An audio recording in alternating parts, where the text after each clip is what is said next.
adulting is a very serious business. Nowadays that we are already adult, or in our adulthood, or we are already parents, we are in a responsibility to rear our children.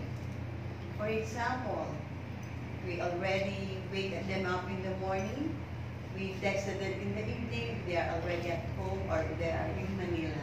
So it's very serious, but we should also have a light moment, because if you do it very strictly, our children will not like us, for sure. The millennials, of course, isn't it, Mr. Mark?